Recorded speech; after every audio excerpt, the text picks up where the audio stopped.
Sam, welcome to Schmitt Tonight. Trump's very bold, very aggressive foreign policy on display this week as the U.S. military blew a cartel drug boat out of the water in the Caribbean, killing 11 Tren de Aragua gang members. You saw this video, part of one of the most dangerous criminal organizations in the world, and boom, there they go. And with that, you're reminded of the difference that a president can make. Joe Biden enriched these same cartels by billions of dollars with his policies. The new guy drops bombs right on their heads as they move bags of drugs from Venezuela to the United States. It has been a long time since the U.S. stuck up for itself in this way, instead of just letting all this chaos into the country, and told the world unequivocally, cut the BS. That's happening now. Here was Secretary of State Marco Rubio late this afternoon. The United States has long, for many, many years, established intelligence that allow us to interdict and stop drug boats. And we did that. And it doesn't work.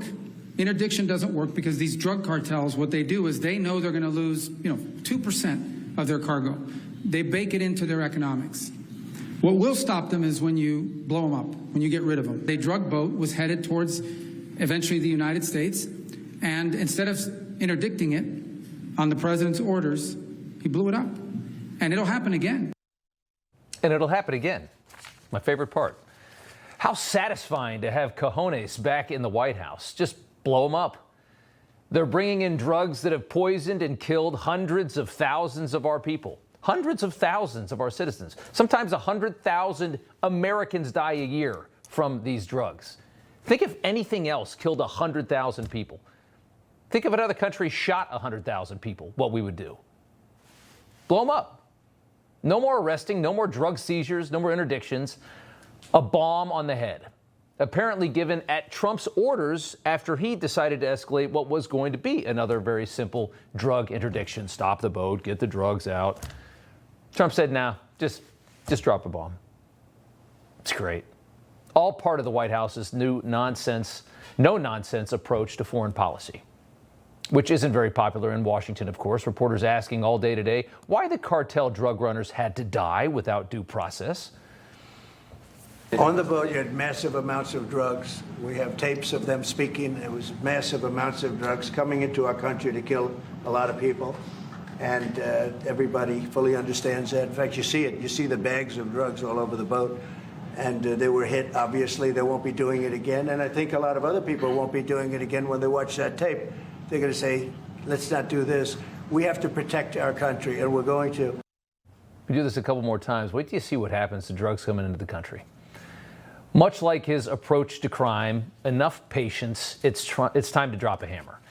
It's a cut the BS campaign, and Trump's launched it against much of the world. You can obviously see what we're now doing to cartel crime and drugs. We're seeing it on trade through tariffs as well. Drop the hammer. Make a fair deal for yourself. You can ease the pain, but you will pay for access to the United States. We've given you far too much of our capital for far too long. Finally, letting the U.S. reap the benefits of having the most sought-after marketplace in the world. And all of these people who work so hard, who buy so much crap. You want to get into this market, you're going to pay. But perhaps one unintended consequence of Trump's tough stances is playing out this week in China, where Xi Jinping is hosting effectively a bad guy party. All the dictators and despots hanging out together in Beijing. Russian President Putin, Kim Jong-un of North Korea, right there, get into a car with Putin. Some wild video coming out of Beijing. The leaders of Iran, Cuba, Pakistan, other countries as well, Mongolia, all taking in a military parade in the Chinese capital. Even India's leader, Narendra Modi, came to this as well, who doesn't really fit the bill of a dictator. At one point, you just saw it there, he actually walked in holding hands with Vladimir Putin. Modi likely flirting with the bad guys to get even with Trump for punishing tariffs over how much oil his country, India, has been buying off the Russians. Trump commented on the China summit earlier today at the White House. I understood the reason they were doing it, and they were hoping I was watching, and I was watching. My relationship with all of them is very good. We're going to find out how good it is over the next week or two. The White House's moves to recalibrate the world order, which we have seen over the last 6-7 months and during his first term, and flex a little to the world are wholly justified. What we're doing and how we're handling foreign policy is the right way to do it. For far too long, the U.S. has been manipulated by the rest of the world. And our leaders here domestically have been too fat, happy, and apathetic and weak to respond as other nations have eaten our lunch. We've seen it time and time again. This is how Trump got elected. Trade scams, currency manipulation, intellectual property theft, tariffs and non-tariff trade barriers. And from some countries, we've seen far worse. How many nations that we kind of call allies are working endlessly to undermine our position in the world all the time? They finally woke the bear. Trump is the bear. That's how Trump got elected. The question is, how will these manipulators that we've been dealing with respond now that the United States has clearly grown a spine?